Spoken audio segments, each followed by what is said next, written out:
¿Te ha pasado que has tratado de intentar absolutamente todo para poder entender a tu hijo y no hay manera? No entiendes por qué reacciona de la manera en que reacciona o por qué a veces toma decisiones que para nosotros son muy lógicas, pero que para ellos son muy lógicas. Quédate para poder entender un poquito el cerebro de los adolescentes. Lo primero que debes de saber es que el cerebro está dividido en varias zonas. La principal es la corteza cerebral. Esta se divide en 4 lóbulos. El principal que vamos a ver hoy es el lóbulo frontal, que es el de este lado. Entonces, ahí, ¿qué es lo que pasa? En los adolescentes y en todos los humanos, esta parte frontal se encarga de la autorregulación, de la toma de decisiones, del juicio, de la concentración, de la atención. ¿Y qué es lo que pasa en los adolescentes? Que es la última parte en desarrollarse. Entonces, lo que usan para poder tomar decisiones para muchas cosas es la amígdala, que es la de las emociones, que es de las principales en desarrollarse. Entonces, por eso es que a veces dicen, pero ¿cómo vas a tomar esa decisión, verdad? Entonces toman decisiones muy emocionales o también les cuesta muchísimo interpretar los sentimientos y las emociones de las demás personas. Por eso es que muchas veces, al no comprender y malinterpretar las situaciones y las emociones, llegan a chocar tantísimo con sus padres, o con otros adolescentes. Otro punto importante es que en el cerebro de los adolescentes está apenas un 80% de su desarrollo total.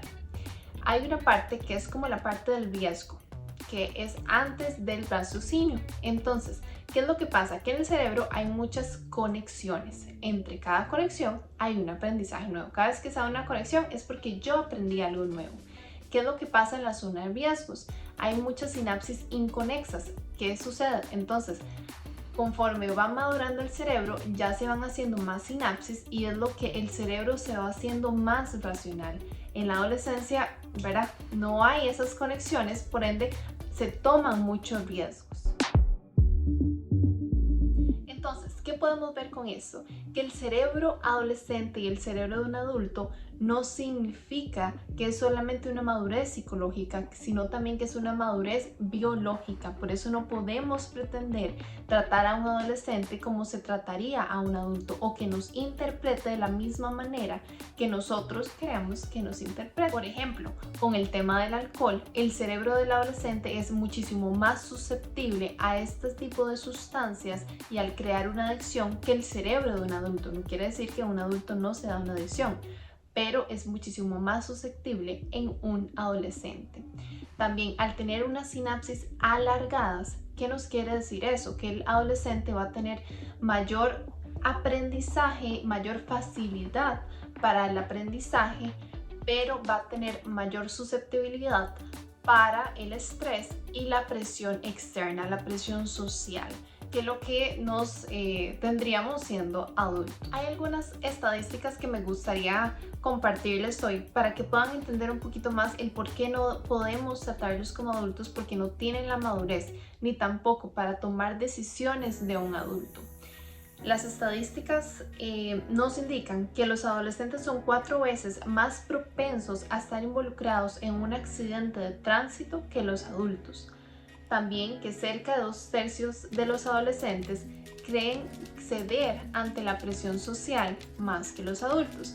Y por último, 9 de cada 10 adolescentes que han sido testigos de un acoso o un bullying a nivel de internet no lo denuncian. Entonces, ¿a qué conclusión llegamos con todo esto? Lo más importante es poder ser empáticos, todos pasamos por ahí.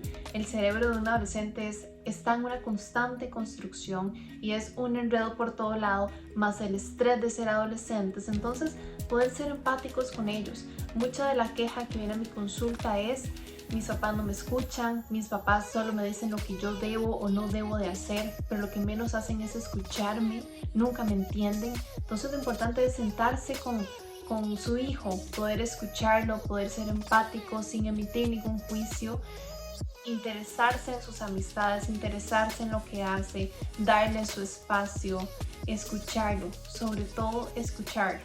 el mejor consejo que te puedo dar hoy y poder validar las emociones. Espero de todo corazón haberte podido ayudar con este video. Si igualmente tienes dudas, con muchísimo gusto te las puedo responder en mis redes sociales. Voy a estar aquí para ayudarte.